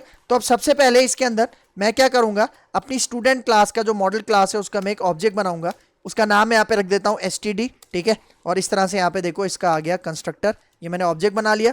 अब मुझे यहाँ पे क्या करना है, अपनी एक एपीआई को हिट करना है। कौन सी एपीआई को हिट करना है, यहाँ पे देखो भाई, यहाँ पे आ जाओ स्वैगर के अंदर, ठीक है, ये जो हमारे पास एपीआईज हैं। अब मुझे यहाँ पे अपने इस एपीआई को हिट करना है। कौन सी एपीआई, जो कि गेट रिक्वेस्ट के साथ काम करती है, जिसका यूआरएल देखो क्या है, API/student API, और उसके बाद ये आईडी एक्सेप्ट करती है। मतलब इस एपीआई को मैं हिट करूंगा और इसके थ्रू जो पर्टिकुलर स्टूडेंट है उसका रिकॉर्ड मैं क्या करूंगा, अपने अपडेट के फॉर्म में डिस्प्ले करवाऊंगा, ठीक है। क्योंकि देखो इस एपीआई को अगर मैं ओपन करके दिखाऊं, ठीक है, इसको मैं रन करके दिखाता हूं। यहाँ पे देखो आपको नजर आ रहा है 2, अगर मैं यहाँ पे पास करता हूं 1 और इसको एग्जीक्यूट के ऊपर क्लिक करता हूं तो नीचे आ जाओ, देखो ये हमें 1 आईडी के ऊपर जो भी स्पेसिफिक रिकॉर्ड है वो यहाँ पे गेट करके देगा। तो अब इसी को मैं यहाँ से हिट करता हूँ, तो उसके लिए यहाँ पे आ जाओ, ठीक है। यहाँ से देखो अब मैं एक लाइन कॉपी करूंगा, ठीक है, यहाँ पे आ जाओ, HTTP रिस्पॉन्स वाली जो लाइन है टॉप से ले लेते हैं, जो हमने यहाँ पे बनाई थी अपने इंडेक्स के अंदर, ठीक है। ये वाली लाइन मैं यहाँ से कॉपी करता हूँ और इसको मैं नीचे ले आता हूँ यहाँ पे अपने एडिट के अंदर, यहाँ पे मैं इसको पेस्ट करता हूँ। और देखो मैंने आपको क्या बताया कि ये जो यूआरएल है, कौन सा यूआरएल है, यहाँ पे देखो टॉप पे जो हमारा रूट यूआरएल है ये वाला। अब इसके साथ मुझे यहाँ पे आईडी भी पास करनी है और रिक्वेस्ट कौन सी जनरेट करनी है, गेट रिक्वेस्ट, ठीक है। तो यहाँ पे आ जाओ, यहाँ पे देखो मैं यूआरएल के साथ यहाँ पे कॉन्कैटिनेट कर देता हूँ ये आईडी। ये कौन सी आईडी है, जो कि यहाँ पे देखो हमें इस पैरामीटर में से मिलेगी, और ये आईडी बेसिकली कहाँ पे जाके कॉन्कैटिनेट हो जाएगी, यहाँ पे देखो इस यूआरएल के साथ जाके क्या हो जाएगी, कॉन्कैटिनेट हो जाएगी, ठीक है, सही है। फिर नीचे आ जाओ यहाँ पे, अब यहाँ पे इस रिस्पॉन्स को हमने चेक करना है, ठीक है। तो यहाँ पे उसी तरह जो उसका स्टेटस कोड होता है रिस्पॉन्स का, उसको हम यहाँ पे चेक करते हैं। देखो मैं कहता हूँ response dot is status code, और अब यहाँ पे मैं 2 लाइंस कॉपी पेस्ट करता हूँ, ठीक है। ऊपर चलते हैं अपने इंडेक्स वाले एक्शन मेथड में। देखो ये जो हमारे पास इफ का पूरा ब्लॉक है ना इसके अंदर, ठीक है, ये सारा कोड मैं यहाँ से कॉपी करता हूँ और नीचे आके यहाँ पे अपने एडिट के अंदर इस इफ के अंदर इस तरह से पेस्ट कर देता हूँ, ठीक है। तो यहाँ पे देखो जो भी रिस्पॉन्स के अंदर डेटा आएगा, और याद रखना अब यहाँ पे एक सिंगल स्टूडेंट का डेटा आएगा, क्योंकि मैं आईडी के थ्रू एक सिंगल स्टूडेंट को गेट कर रहा हूँ। और उसके बाद यहाँ पे देखो उसको यहाँ पे मैं जेसन के अंदर, और यहाँ पे देखो उसका जो जेसन है उसको मैं यहाँ पे रिसीव कर रहा हूँ, रीड करके रिसीव कर रहा हूँ अपने रिजल्ट वेरिएबल के अंदर। और फिर यहाँ पे देखो, अब यहाँ पे देखो लिस्ट ऑफ स्टूडेंट नहीं है, क्योंकि यहाँ पे अब सिंगल स्टूडेंट आ रहा है। तो मैं क्या करता हूँ, ये लिस्ट यहाँ से हटा देता हूँ, ठीक है। और यहाँ पे देखो मैं कह रहा हूँ कि भाई यहाँ पे जो जेसन आ रहा है, मतलब यहाँ पे जो जेसन स्ट्रिंग की फॉर्म में स्टोर है, उसको कन्वर्ट कर दो किसके अंदर, स्टूडेंट ऑब्जेक्ट के अंदर, और फिर उसको आप पास कर दो डेटा केस वेरिएबल के अंदर, ठीक है। और फिर यहाँ पे देखो मैं यहाँ पे पास कर देता हूँ std, ठीक है। मतलब टॉप पे देखो ये जो मैंने सिंगल ऑब्जेक्ट बनाया है ना, इसके अंदर मैं क्या स्टोर कर रहा हूँ, ये डेटा। मतलब यहाँ पे कॉन्सेप्ट समझना, देखो मैंने यहाँ पे अपनी यूआरएल को यहाँ पे हिट किया, आईडी के साथ मैंने अपने इस यूआरएल को हिट किया, और कौन सी रिक्वेस्ट के साथ हिट किया, गेट के साथ। और फिर इसका जो भी रिस्पॉन्स था इसके अंदर से यहाँ पे देखो मैंने कंटेंट को यहाँ पे रीड किया और अपने इस स्ट्रिंग वेरिएबल के अंदर पास कर दिया। इसका मतलब रिजल्ट के अंदर जेसन है स्ट्रिंग की फॉर्म में। फिर यहाँ पे देखो मैंने उस जेसन को अपने स्टूडेंट ऑब्जेक्ट के अंदर यहाँ पे क्या किया, कन्वर्ट किया। मतलब जो रिजल्ट था जेसन, उसको मैंने स्टूडेंट के अंदर कन्वर्ट किया और डेटा के अंदर पास कर दिया, और फिर उस डेटा को मैंने यहाँ पे अपने std जो कि हमारा सिंगल ऑब्जेक्ट था उसके अंदर स्टोर कर दिया। और अब यही std मैं अपने इस व्यू को रिटर्न करवा देता हूँ। कौन से व्यू को, एडिट वाले व्यू को, जो कि हमें एक अपडेट फॉर्म दिखाएगा जिसके अंदर हमारे पास इस स्टूडेंट का पर्टिकुलर रिकॉर्ड शो होगा, ठीक है। तो यहाँ पे आके व्यू क्रिएट करते हैं, एडिट के ऊपर राइट क्लिक करते हैं, ऐड व्यू के ऊपर जाते हैं और यहाँ से रेजर व्यू में सेलेक्ट कर लेता हूँ, ठीक है। इसका नाम एडिट रहने देते हैं, और उसके बाद यहाँ से जो टेम्पलेट मैं यूज करूंगा वो होगी एडिट, और जो हमारी मॉडल क्लास है उसका नाम है स्टूडेंट, ठीक है। तो यहाँ पे आके मैं ऐड के ऊपर क्लिक करता हूँ, तो यहाँ पे देखो ये एडिट का व्यू आपके पास आ चुका है, ठीक है, देख रहे हो। और भाई देखो एडिट का ये जो व्यू है ना, इसके अंदर ये जो हमारे पास देखो आईडी वाला जो हमारे पास पैनल है, मतलब आईडी वाला जो हमारे पास फॉर्म ग्रुप है, इसके अंदर जो आईडी है ना, यूजर इस आईडी को एडिट कर सकता है। लेकिन भाई देखो, हमने यूजर को ये इख्तियार नहीं देना कि वो इस आईडी को एडिट कर सके, क्योंकि अगर वो आईडी को एडिट करेगा और अपडेट करेगा तो हमारे पास वो जो ऑपरेशन है वो फेल हो जाएगा। तो उसके लिए मैं यहाँ पे क्या करता हूँ, ये जो हमारे पास आईडी वाला टेक्स्ट बॉक्स है ना, इसके ऊपर मैं रीड ओनली का एट्रीब्यूट लगा देता हूँ, जिससे क्या होगा कि इस टेक्स्ट बॉक्स के अंदर यूजर सिर्फ डेटा रीड कर सकता है, इसके अंदर एडिट नहीं कर सकता, राइट नहीं कर सकता। ठीक है, तो ये काम आपने करना है। तो यहाँ पे देखो एडिट का ये पूरा का पूरा फॉर्म डिस्प्ले हो जाएगा। ठीक है, और नीचे आ जाओ, यहाँ पे देखो ये सारा कोड यहाँ पे इसने हमें जनरेट करके दिया है। ठीक है, तो अब यहाँ पे आ जाओ, एप्लीकेशन को रन करते हैं और चेक करते हैं कि भाई ये वाला एडिट जो फंक्शन है हमारे पास, एक्शन मेथड है, ये सही तरह से काम कर रहा है। यहाँ पे आके रन करते हैं। ठीक है, तो यहाँ पे देखो हमारी एप्लीकेशन रन हो चुकी है और देखो जो सबसे लास्ट में राकेश का डेटा है, इसके बाद जाके मैं एडिट के ऊपर क्लिक करता हूँ। तो जैसे आप एडिट पे क्लिक करोगे तो ये देखो एडिट का आपके पास फॉर्म शो हो रहा है और राकेश का सारा रिकॉर्ड, पर्टिकुलर रिकॉर्ड यहाँ पे हमें टेक्स्ट बॉक्सेस के अंदर शो हो रहा है। और यहाँ पे देखो ये जो आईडी है, मैंने इसको रीड ओनली बनाया था ना, इसका मतलब मैं इसका डेटा रीड तो कर सकता हूँ, लेकिन अगर मैं अपने कीबोर्ड से यहाँ पे देखो मैं इसको राइट करता हूँ, इसके अंदर डेटा चेंज करता हूँ, तो डेटा अपडेट नहीं होगा। तो अब मुझे क्या करना है, जब मैं यहाँ पे डेटा चेंज कर दूंगा, फॉर एग्जांपल मैं राकेश का नाम यहाँ पे कुछ और कर दूं, ए चेंज कर दूं, स्टैंडर्ड चेंज कर दूं, और फिर जब मैं सेव पे क्लिक करूंगा तो पोस्ट रिक्वेस्ट जाएगी किसके पास, हमारे पास एडिट के एक दूसरे फंक्शन के पास, एक्शन मेथड के पास, और वो क्या करेगा, हमारा डेटा सक्सेसफुली क्या कर देगा, अपडेट कर देगा डेटाबेस में। ठीक है, तो उसके लिए यहाँ पे आ जाओ, मैं अपनी एप्लीकेशन को यहाँ से स्टॉप करता हूँ। ठीक है, तो अब मैं यहाँ पे क्या करता हूँ, देखो अब मुझे अपडेट करना है ना, तो मैं कौन सी एपीआई को हिट करूंगा, यहाँ पे देखो मैं आपको दिखाता हूँ। ठीक है, यहाँ पे देखो मैं इसको क्लोज करता हूँ। यहाँ पे देखो हमारे पास पुट के लिए एक एपीआई है ना, अब मैं इसको यहाँ पे हिट करूंगा। तो हिट करने के लिए मुझे क्या करना पड़ेगा, एक तो पुट रिक्वेस्ट का यूज करना है और उसके साथ यहाँ पे आईडी भी पास करनी है, क्योंकि भाई आपको पता है जब भी हम अपडेट करते हैं या डिलीट करते हैं तो स्पेसिफिक आईडी के थ्रू हम अपडेट या डिलीट करते हैं। तो अब मैं इस एपीआई को यहाँ पे यूज करूंगा। ठीक है, तो यहाँ पे आ जाओ, तो मैं यहाँ पे क्या करता हूँ, कुछ कोड कॉपी पेस्ट करता हूँ, क्योंकि अब हमें सारा कोड खुद से लिखने की जरूरत नहीं है। देखो ये जो क्रिएट वाला आपके पास एक्शन मेथड था ना, ये पूरा का पूरा मैं यहाँ से कॉपी करता हूँ और नीचे ले आता हूँ।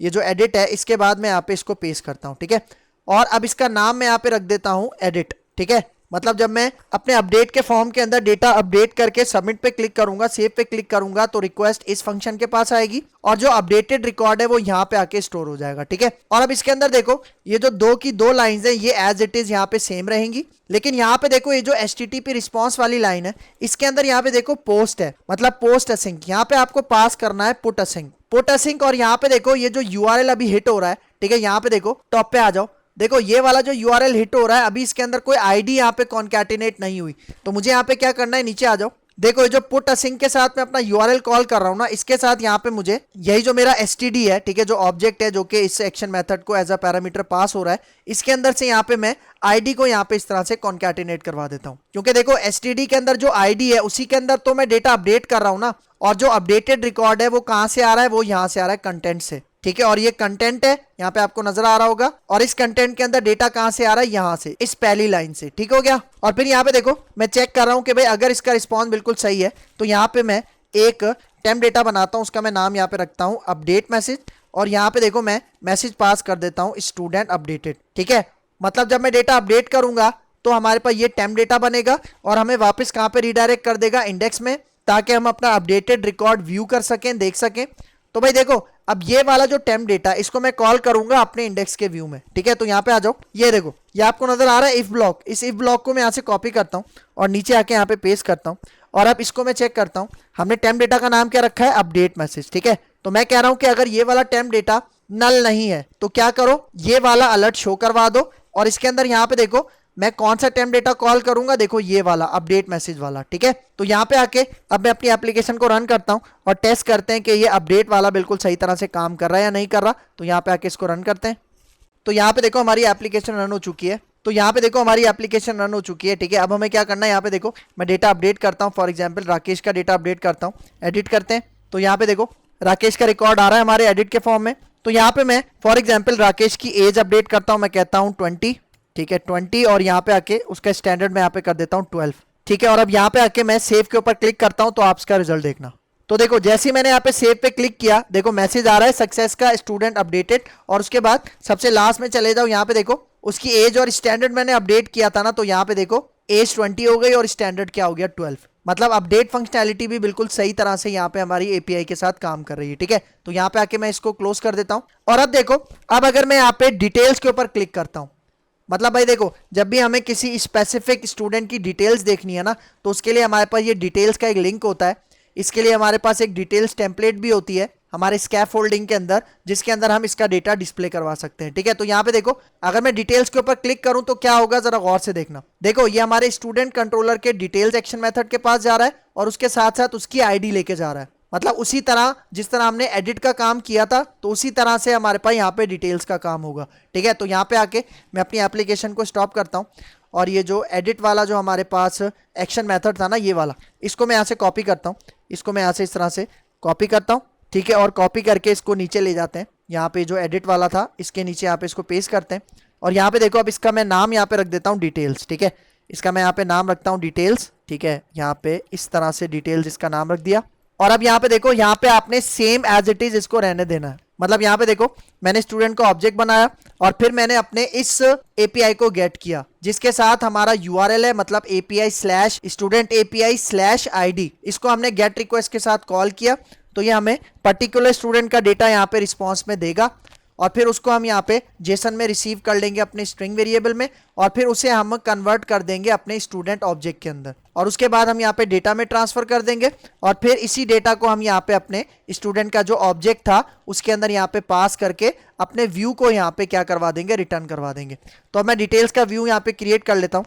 राइट क्लिक करते हैं और उसके बाद मैं चलता हूँ यहाँ पे ऐड व्यू के ऊपर, रेजर व्यू यहाँ से ले लेंगे, ठीक है। डिटेल्स इसका नाम रहने देते हैं और यहाँ पे जो टेम्पलेट होगी यहाँ पे देखो वो होगी डिटेल्स, और जो मॉडल क्लास होगी वो मैं यहाँ पे यूज कर लेता हूँ, ये वाली स्टूडेंट मॉडल क्लास, ठीक है। इसको यहाँ पे सिलेक्ट करते हैं और यहाँ पे ऐड के ऊपर क्लिक करते हैं। तो यहाँ पे देखो, हमारे डिटेल्स का व्यू क्रिएट हो चुका है और देखो ये डेफिनेशन लिस्ट के अंदर बना हुआ है, आपको नजर आ रहा होगा, डेफिनेशन टाइटल, डेफिनेशन डिस्क्रिप्शन, ठीक है। नीचे आ जाओ, यहाँ पे एक काम आपको और करना है, और वो क्या है, यहाँ पे देखो डिटेल्स के अंदर ना एक एडिट का लिंक होता है, जो कि आपको एडिट के फॉर्म के ऊपर लेके जाता है, एडिट के पेज के ऊपर लेके जाता है। और वो कैसे लेके जाता है, आईडी के थ्रू लेके जाता है। तो यहाँ पे देखो, ये कोड आपके पास कमेंट हुआ हुआ है, इसको मैं अनकमेंट करता हूँ, Ctrl+K Ctrl+U, और यहाँ पे देखो प्राइमरी की जगह ये जो हमारी स्टूडेंट मॉडल क्लास है उसकी जो आईडी प्रॉपर्टी है वो मैं यहाँ पे इस तरह से पास कर देता हूँ, ठीक है।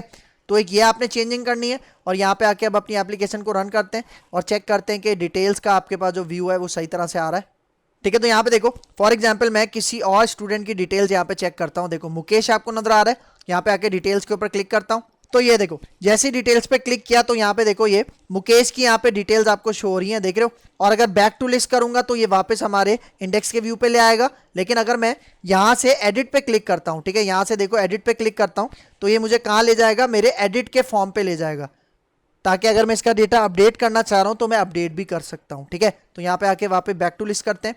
अब देखो हमारी लास्ट फंक्शनैलिटी रह गई कौन सी, डिलीट वाली। इसका मतलब यहाँ पे देखो, जब मैं डिलीट के ऊपर क्लिक करूंगा ना तो क्या होगा, जरा देखना। जैसे मैंने डिलीट के ऊपर क्लिक किया तो ये कहाँ गया, स्टूडेंट कंट्रोलर के डिलीट एक्शन मेथड के पास, और क्या लेके गया, आईडी लेके गया। तो इसका मतलब मुझे यहाँ पे अब डिलीट एक्शन मेथड बनाना है जो कि एक आईडी एक्सेप्ट करेगा, उसी तरह जिस तरह से हमने एडिट में काम किया था, ठीक है। तो यहाँ पे आ जाओ, यहाँ पे आके मैं इसको स्टॉप करता हूँ, ठीक है। यहाँ पे आके इसको स्टॉप करते हैं और ये देखो, यही जो हमारे पास डिटेल्स वाला हमारे पास एक्शन मेथड है ना, इसी को मैं यहाँ से कॉपी करता हूँ, पूरा का पूरा इसी को मैं यहाँ से कॉपी करता हूँ। और कॉपी करने के बाद इसको मैं नीचे आके यहाँ पे पेस्ट करता हूँ, ठीक है। और इसका नाम अब मैं यहाँ पे रख देता हूँ डिलीट, ठीक है। क्या नाम रख देता हूँ, डिलीट, जो कि एक आईडी एक्सेप्ट करेगा। और यहाँ पे देखो, यहाँ पे भी मैं उसी तरह से अपने यूआरएल को कॉपी करूंगा जिसके साथ आईडी कॉन्कैटिनेट हुआ हुआ है। और अगर मैं इसको गेट रिक्वेस्ट के साथ एक्सेस करूंगा तो ये हमें एक पर्टिकुलर स्टूडेंट का रिकॉर्ड यहाँ पे डिस्प्ले करवाएगा। और यहाँ पे देखो उसी तरह से जो भी जेसन है उसको मैं स्ट्रिंग के अंदर यहाँ पे डाल रहा हूँ और फिर उसे मैं अपने स्टूडेंट ऑब्जेक्ट के अंदर यहाँ पे कन्वर्ट कर रहा हूँ, डेटा में डाल रहा हूँ और डेटा से वापस ये कहाँ पे जा रहा है, एसटीडी के पास जा रहा है। और फिर यही एसटीडी में अपने ये जो डिलीट वाला व्यू है जहां पे हमारी डिलीट की कंफर्मेशन के लिए हमें स्टूडेंट का डेटा शो होगा, उसके पास जा रहा है, ठीक है। तो अब मैं यहाँ पे क्या करता हूँ, ये जो डिलीट का व्यू है वो मैं यहाँ पे क्रिएट कर लेता हूँ, ठीक है। तो डिलीट के ऊपर आपने राइट क्लिक करना है, ऐड व्यू पे जाना है, ठीक है। यहाँ पे रेजर व्यू, व्यू का नाम हम यही रहने देंगे डिलीट। यहाँ से हम टेम्पलेट सेलेक्ट कर लेंगे कौन सी, डिलीट वाली। और यहाँ पे जो मॉडल क्लास है वो कौन सी है, यहाँ पे देखो स्टूडेंट, ठीक है। इसको सिलेक्ट करते हैं और यहाँ पे ऐड पे क्लिक करते हैं। तो यहाँ पे देखो हमारे डिलीट का व्यू क्रिएट हो चुका है और आपको यहाँ पे नजर आ रहा होगा, यहाँ पे एक मैसेज हो रहा है, are you sure you want to delete this. और उसके बाद वो जो पर्टिकुलर स्टूडेंट का डेटा है जो आप डिलीट करना चाह रहे हो उसका रिकॉर्ड यहाँ पे डिस्प्ले हो जाएगा, देख रहे हो। मतलब ये भी डेफिनेशन लिस्ट के अंदर बना हुआ है सारा। और यहाँ पे देखो डिलीट का सबमिट बटन है जो कि आपको एक पोस्ट रिक्वेस्ट जनरेट करके देगा। तो अगर मैं ये व्यू आपको दिखाऊं, ठीक है, यहाँ पे आके अपनी एप्लीकेशन को रन करते हैं और इसका व्यू चेक करते हैं।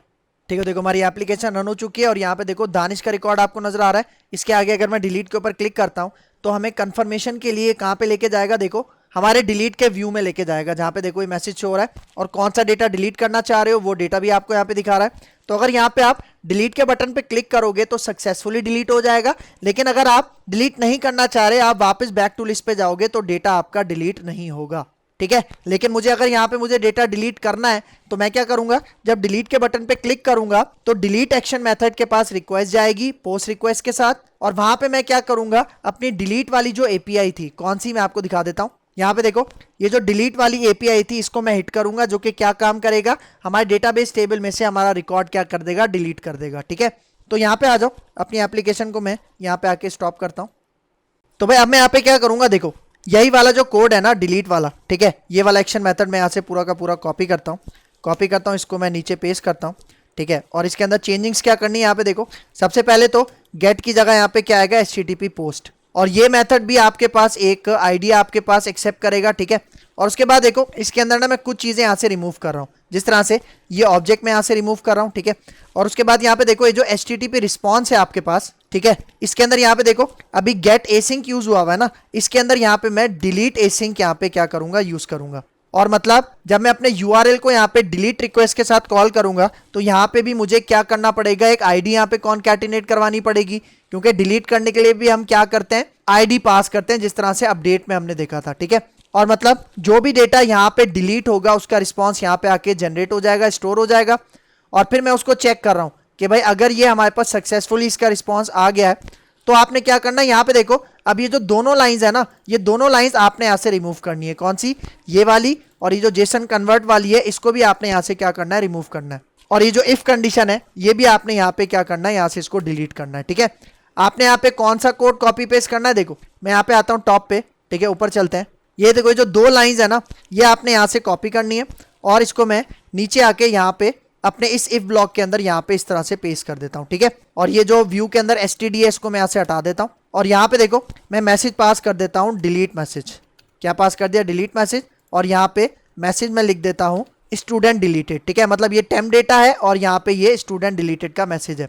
मतलब कॉन्सेप्ट समझना, जब मैं डिलीट के बटन पे क्लिक करूंगा तो रिक्वेस्ट आएगी इसके पास, और जो भी आईडी होगी वो यहाँ पे आके रिसीव हो जाएगी, और फिर उसी आईडी से मैं क्या कर रहा हूँ, अपने URL को हिट कर रहा हूँ डिलीट रिक्वेस्ट के साथ, तो यहाँ पे क्या होगा, डेटा डिलीट हो जाएगा और उसका रिस्पॉन्स यहाँ पे चला जाएगा। तो अगर डेटा सक्सेसफुली यहाँ पे डिलीट हो जाएगा तो रिस्पॉन्स के अंदर क्या आएगा, 200 स्टेटस कोड आएगा, और जब ये वाली इफ कंडीशन आपके पास एग्जीक्यूट होगी तो हमारे पास एक टेम्प डेटा बनेगा, उसके अंदर ये मैसेज स्टोर होगा, और डेटा डिलीट होने के बाद वो हमें रिडायरेक्ट कहाँ पे कर देगा, हमारे इंडेक्स के व्यू में, जहां पे हमें वो डेटा नजर नहीं आएगा जो हम डिलीट कर चुके हैं। ठीक है, लेकिन भाई यहाँ पे देखो, यहाँ पे डिलीट के नीचे एरर आ रहा है।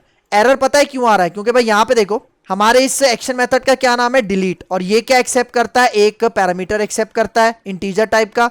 तो सेम इसी डेफिनेशन से हमारे पास देखो एक ऊपर मेथड भी बना हुआ है, देख रहे हो। तो इन दोनों के बीच में डिफरेंशिएट करने के लिए यहाँ पे देखो मैं इस एक्शन मेथड का नाम यहाँ पे रख देता हूँ डिलीट कन्फर्म्ड, डिलीट कन्फर्म्ड। लेकिन भाई देखो यहाँ पे एक मसला होगा, देखो अभी तो यहाँ पे एरर चला गया, लेकिन मैंने क्या बताया, जब हम डिलीट पे क्लिक करेंगे तो पोस्ट रिक्वेस्ट जाती है डिलीट एक्शन मेथड के पास, लेकिन यहाँ पे देखो मैंने अपने मेथड का नाम चेंज कर दिया ना, तो यहाँ पे मुझे क्या करना पड़ेगा, देखो HTTP पोस्ट के अंदर यहाँ पे मैं एक्शन नेम डिफाइन करता हूँ। ठीक है, और वो क्या डिफाइन कर देता हूँ, यहाँ पे देखो मैं कहता हूँ कि भाई ये हमारे पास डिलीट का ही एक्शन मेथड है, मतलब जब डिलीट आपके पास रिक्वेस्ट होगी और पोस्ट रिक्वेस्ट के साथ डिलीट एक्शन मेथड को जब आप एग्जीक्यूट करोगे तब आपके पास ये वाला एक्शन मेथड चलेगा। इसका नाम डिफरेंट है, देख रहे हो, इसका नाम क्या है, डिलीट कन्फर्म, लेकिन ये फिर भी डिलीट एक्शन मेथड की तरह ही कंसिडर होगी। तो ये वाली सेटिंग आपने लाजमी करनी है, अदरवाइज डिलीट आप नहीं कर पाओगे।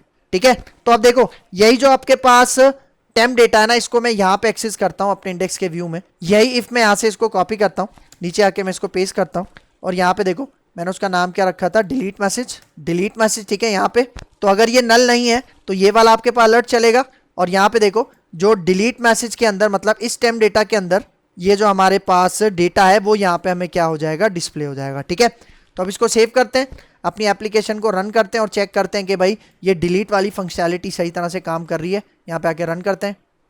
ठीक है, तो देखो हमारी एप्लीकेशन रन हो चुकी है। और अब मैं क्या करता हूँ, देखो ये जो दानिश का रिकॉर्ड है इसको मैं डिलीट करता हूँ। तो उसके लिए यहाँ पे देखो दानिश के आगे डिलीट के लिंक पे क्लिक करते हैं। ये देखो हमें डिलीट के पेज पे ले गया। और अब मैं क्या करता हूँ, यहाँ पे डिलीट के ऊपर क्लिक करता हूँ। ठीक है, तो देखना जैसे डिलीट के ऊपर आप क्लिक करोगे, ये देखो ये हमें कहाँ पे रिडायरेक्ट करके ले आया, हमारे इंडेक्स के व्यू में। और यहाँ पे देखो आपको वो दानिश का डेटा यहाँ पे नहीं मिल रहा। और ऊपर देखो यहाँ पे अलर्ट मैसेज भी शो हो रहा है, सक्सेस स्टूडेंट डिलीटेड। तो इसका मतलब सक्सेसफुल तरीके से हमने यहाँ पे अपनी वो जो डिलीट वाली फंक्शनैलिटी थी उसको भी सक्सेसफुली यहाँ पे इंप्लीमेंट कर लिया। ठीक है, इसको मैं यहाँ से क्लोज कर देता हूँ।